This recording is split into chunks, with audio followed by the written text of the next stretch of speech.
Disclaimer: the images used in this material are solely for entertainment purposes and do not reflect or depict the actual stories, events, or characters from the Torah, the Hebrew Bible. Any resemblance or similarities to the content of the Torah are purely coincidental. The purpose of this content is to provide a creative and imaginative interpretation, which should not be construed as a factual or historical representation of the biblical narratives. The stories, teachings, and values presented in the Torah are of deep cultural, religious, and historical significance and should be understood and studied within their proper context. It is recommended to consult authentic religious texts, scholars, or trusted sources for a comprehensive understanding of the Torah and its teachings. This is not some guy. This is not a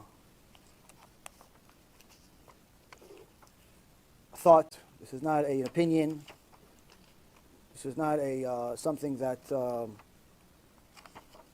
may be wrong, may be right. This is it. Following it said, 5 מיני אש יש בגיהנום. אש אוכלת ושותה, שותה ואינה אוכלת, אוכלת ואינה שותה, לא אוכלת ולא שותה, ויש אש אוכלת אש.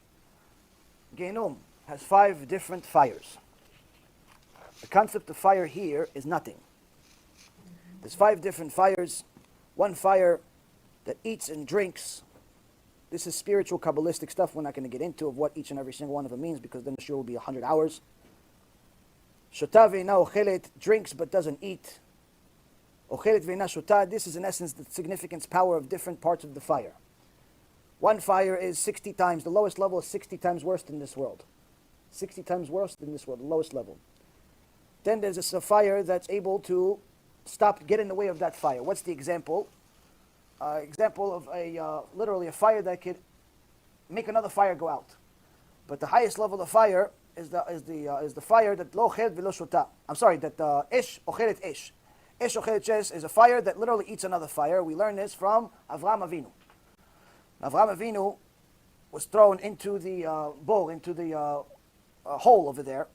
It was so horrible that the people that threw him, they went on fire. People that threw him, they went on fire. They died, but nothing happened to him. Why? Because the malach came to Hashem and said, Hashem, let me save him. I'm the fire. Gabriel was the fire. He goes, no. He's one, I'm one. I'm going to go. I'm going to use my fire. What's this fire? Fire that takes out any other fire. Meaning that he was in fire, but the fire of God. Fire that there's no other fire in the world that you can remotely imagine. But nonetheless, there's different types of fire. We haven't gone to the busha section. We still haven't gone to the shame section. We're still on fire so far. 2 hours into it. Now, yesh bagechalim ke'arim. There are certain coals in Gehinom that are the size of mountains. V'yesh bagechalim ke'gvaot. There are certain coals that are the size of hills. Hills. V'yesh bagechalim ke'yam melach. There are certain coals that are literally like the Dead Sea. V'yesh bagechalim ke'avanim gdolot. There are certain coals that are the size of boulders. You go to the beach, there's always like a section of boulders over there. There's some coals that are like, that's the smallest ones.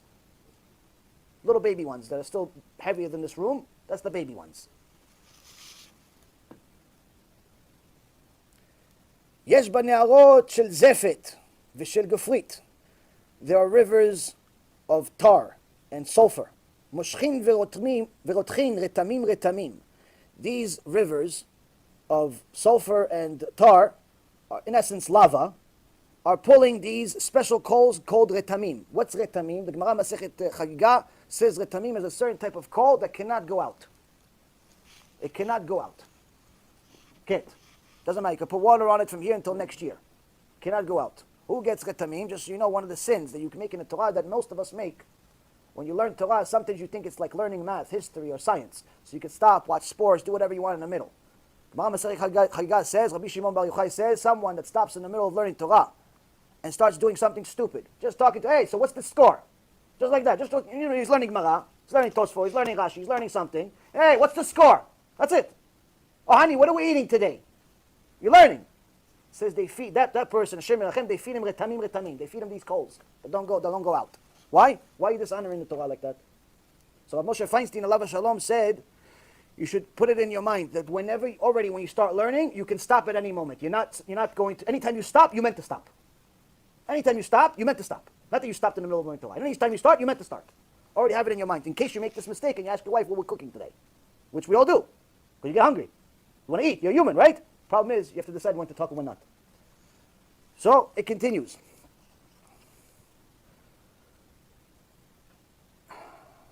Gzar dino shel rasha.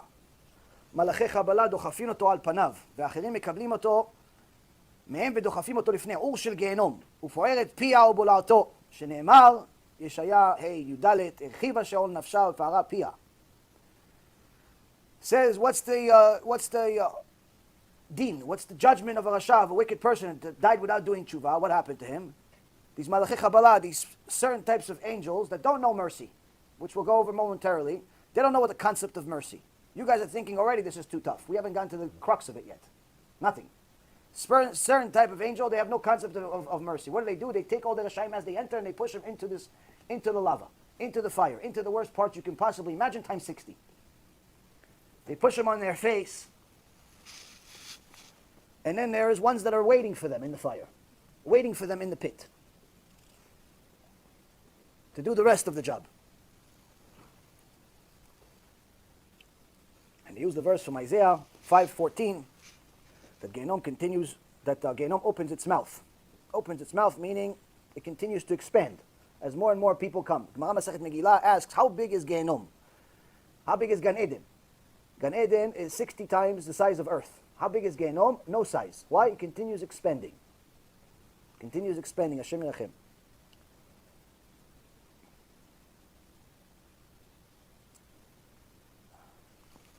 אמר רבי יהושע בן לוי, פעם אחת הייתי מהלך בדרך ומצאני אליהו הנביא זכור לטוב. אמר לי, רצונך שעמידך על שער גיהנום? אמרתי לו, הן. One time, Rabbi Yoshua ben Levi says, one time I was walking and I saw Eliyahu Navi. Eliyahu Navi came from Olam HaEmet, came from the real world, from Shamayim. And he came to me. He says, would you want to see what Gehinom looks like? And I said, yes, I want to see. And now he tells us what he saw. Ileani bnei adam shetluim bechutmein. He showed me people that are hanging by their nose. Why? Woman walks around with extra perfume and you're enjoying it. People are putting their nose where it doesn't belong, and so on and so forth. Ileani bnei adam shetluim beyadin. He showed me people that are hung by their arms. Why? You stealing? You stealing? How are you stealing? With your hands. Most of the time people steal with their hands. Take money that doesn't belong to you. Take a phone that doesn't belong to you. Take anything that doesn't belong to you. Ubnei adam shetluim beleshonam. He showed me people that are hung by their tongues. See lashon hara? You enjoyed it? Lashon hara? Okay, that's the price. Starts. They hang the people by their tongues. Starts. This is how this starts. They hang them there until the punishment comes. Until this is just a punishment, until they come to deal with them, until these specific types of malachi chabala, until different types of animals, spiritual animals and angels and so on, until they come deal with them further, they're hanging there like the what's it called, the butcher. Say lashon hara, that's how they're going to hang. Ubnei adam shetluim beragleim, people that are hung by their legs. V'yani nashim shetluyot bedaden. He showed me women that are hung by their sex organs. Oh, you wanted to show cleavage, you wanted to show your butt, or you want to show this, you want to show that? Fine, no problem. They'll show you that too. What do you think? God didn't mind? No problem. Coming soon. Coming soon. People think, no, it's not relevant to this generation. Everyone's not modest. Everyone's not. Look, everybody's naked. In New York, it's 3 degrees. They're still naked. It's 3 degrees. There's people are like considering going to like a different planet, but they're still walking around naked. They want to show their body. No problem. In Gehinom, they also want to show your body. Why? There's no Yetzirah there.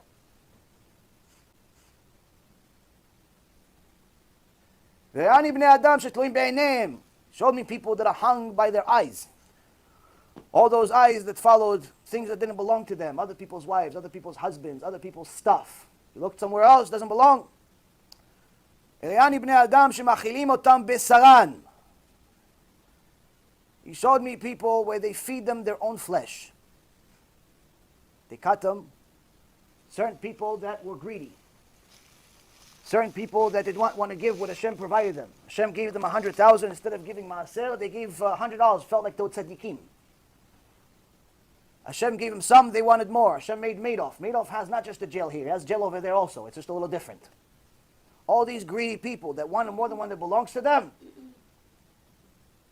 This is what they do. They make say, oh, you want more? No problem. We'll feed you so much you'll eat yourself. They cut them up into little pieces. They cut their toes, one little toe at a time, just to make sure. So, you don't eat the whole thing right away. Make sure you eat the whole thing one at a time. And then they start feeding him his own toes. Start feeding him his own arms. Start feeding him his own legs. And he cannot die there. He cannot die there. Like you think now, oh, well, the guy loses blood after 20 minutes. He's dead. There's no death there. You're already dead. Like I said, pain times 60. Just the beginning. He showed me people, they take these gechalei retamim, these coals of retamim, and they feed them. Why? What'd you say things? You said some nice things about the rabbi. You didn't like his lectures? No problem. We'll give you something to chew on.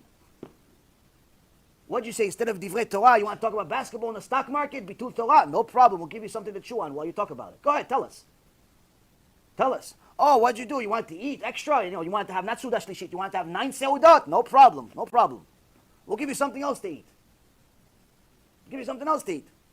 Depends why you're eating. If you're eating for koach b'Torah, if you're eating to have strength to learn Torah, enjoy. Rabbi Lazar ben Rabbi Shimon Bar Yochai wrote the Zohar. His son, Rabbi Lazar ben, was a giant. As a little boy, one of the Chachamim says to Rabbi Shimon, your son, it's big. He goes, no. My son, I feed him. I feed him that much. Why? Because look at him after he finishes eating. Look what he does. He studied for 24 hours straight. All of the power from the steaks and the juices and the this and that, it's all for Torah. It's all for Torah. He's not eating because he can't stop eating because he wants the steak and the glida and the this and the candy and the this. No. He's eating for koach of Torah, for strength of Torah. That's mitzvah. You're eating for that? No problem. You're eating for pure desires? You have a problem. And they're going to give you more to eat. Just taste a little different than Gehinom. Taste a little different.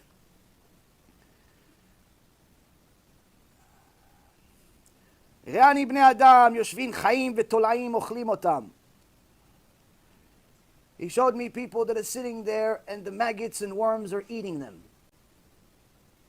They're sitting there. Their faces are blank. In other places, it talks about in the Zohar and other places. Their faces are blank and the maggots are coming in and out of their body. They can't move. They can't do anything about it. But they feel it and they're screaming and they're yelling. Because their flesh is being eaten by the second. Where's the verse? Elu shekatuv aleim ki tola'atam lo tamut. On them it's written, this is from Isaiah that we talked about before, their worms will never die. Ve're'ani bnei adam shema'achilim otam chol dak. Ve'ayu ma'achilim otam al korcham v'sheneim nishbarot. And he showed me people where they feed them sand, very thin sand, against their own will. והקדוש ברוך הוא אומר להם רשעים, כשאכלתם הגזל היה מתוק בפיכם, ועתה אין בכם כוח לאכול. And the Malachi HaSharet, it says Kadosh Baruch Hu, but really it's referring to Malachi HaSharet, the angels of God, are pushing this sand, glass in essence, sand, glass, into their mouth, breaking their teeth, blood everywhere. Same as Hashem Arachem, you would see it in the scary movie here, and they're stuffing their mouth beyond their control and then yelling at them. When you ate things that didn't belong to you, you had enjoyed it. Why don't you enjoy this? It's free. Why don't you enjoy this? Here. Why are you complaining? Why are you complaining? You're enjoying something that wasn't you. What were you enjoying? You ate something? You didn't say bracha? You ate an apple? You forgot to thank God?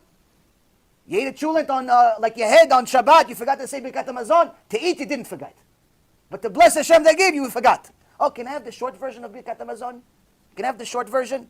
To eat, you didn't have a short version. 3 hours you ate like your head. 3 hours you ate, you didn't have a short version. But to bless God they gave you, oh, I want a short version to bless him. That's what they're telling him.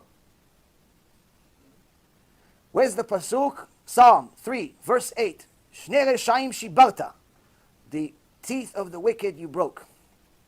וראני בני אדם שמשליכין אותם מן האש לשלג, ומן השלג לאש, כי רואה זה שרואה את צונו מהר להר. And he showed me people where they take them from a place of fire to a place of snow, like moving cattle. Like moving cattle. And they took them from the fire, and then they took them to the freezing cold. Took them from the fire, and they took them to the freezing cold. There's two parts of Gehinom. Fire, again, and the cold. Even Kafakela, we talked about a couple of weeks ago. Kafakela has itself several different sections, just a bedin there. Just a bedin is 3 floors. And each floor has 6,000 rooms, and each room has 6,000 windows, and each window has a certain section of people, and 3 judges in each window. And after you finish the judgment on the first floor and you go get punished for it, you have to come back. Why? Second floor. And after you get punished for the second floor, however many years it is, could be 5, could be 10, could be 5,000. You have to come back. Why? There's the third floor to deal with. You haven't gone to Gehinom yet. Do you understand why it's not worth sinning, Rabotai? And then they move him from the fire to the snow.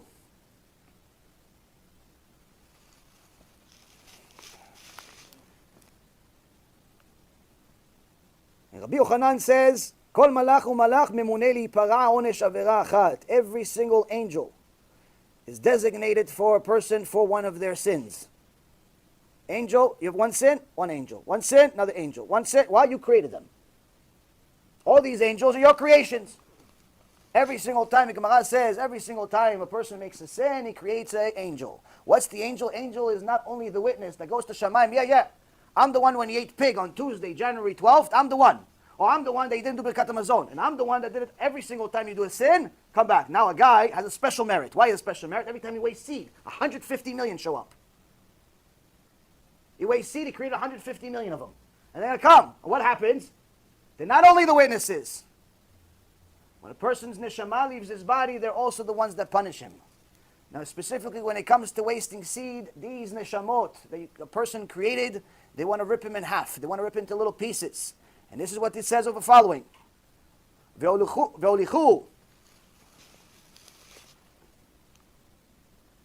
Ve'olichu etzel hamelech, amar lahem hamelech, ma ya'aseh lachem, lechu v'chilku b'nechem. All of these people, all of these debt collectors are coming to the king saying, listen, this guy owes us money. He owes us money. What do we do? King says, what do you want me from me? Go collect your money. ובאותה שעה נפשו נמסרת בגיהנום למלאכים אכזרים ומחלקים אותו ביניהם. And on that moment, his neshama gets thrown into Gehinom, and each one of these angels that he created from his sins comes and tears him into pieces. No mercy. There's no concept of mercy in Gehinom. The Gemara Bava Metzia, page 58b, also says in a Bereta, says, Shlosha yodim leGehinom ve'enam olim. There's several different types of people, 3 different people specifically mentioned in this Bereta, that go into Gehinom but never come out. Who are they? Abal eshet ish. Someone who goes with a married woman. What does it mean? He has to have sex with the woman and then he goes to Gehinom forever? No. You want to go dance with a woman that's not your wife? You want to go kiss a woman that's not your wife? You want to do anything with someone that's not your wife? You have a problem. You have to do tshuva. All these idiots that have other people marry, dance with their wives at weddings, or they dance with somebody else's wives at bar mitzvahs, they think it's a mitzvah. Oh, wow, it's unity, it's Am Yisrael. Okay, no problem. Someone who likes to embarrass other people in public. Oh, you want to embarrass the guy in public? You like it? Enjoy it? No problem. Someone who swears in the name of God for, as a lie. Young people say, I swear every 5 minutes. They think it's a joke mentioning God's name. Someone who likes to take honor as a result of his friend's downfall. We had a whole shiur about this maybe about a month and a half ago. It mentions it in Proverbs, it mentions it in the Mishnah, it mentions it here, it mentions it in the Zohar, it mentions it in the Torah, it mentions it everywhere. This is literally one of the worst possible things you could do. Take advantage of somebody else's downfall. Celebrate their downfall.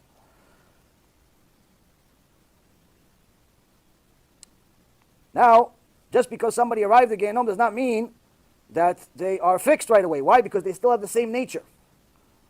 It says in the Gemara that people that even at the gate of Gehinom, they don't do tshuva. The Chassid Yavitz, which remember I told you he's the one that suffered an extraordinary amount of suffering in his life, but he was one of the Gedolei Adol. In Migaloz, Bet Midot, Masechet Gehinom, in his book, Migdal Oz, Bet Midot, Masechet Gehinom, Ot Yud Chet. It says, how does it say that people don't even do tshuva at the gate of Gehinom? How's it possible? The Yavitz says, no, the Reshaim, up to the gate, they don't do tshuva. Once they go into Gehinom, everybody does tshuva. Everybody does tshuva inside. But unfortunately, they don't change their nature right away. If there were thieves in this world, there are thieves over there.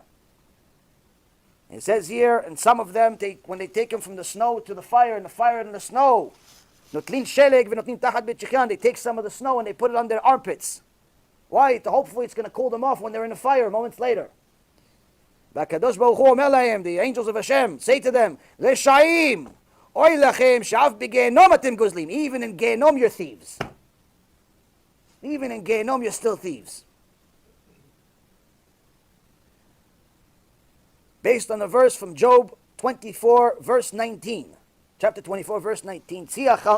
גם חום יגזלו מימי שלג שאול חטאו, כלומר אף בשאול חטאו. In essence, the verse is saying that even in Gehinom they sin. Even in Gehinom they sin. אבינו מלכנו, שמע קולנו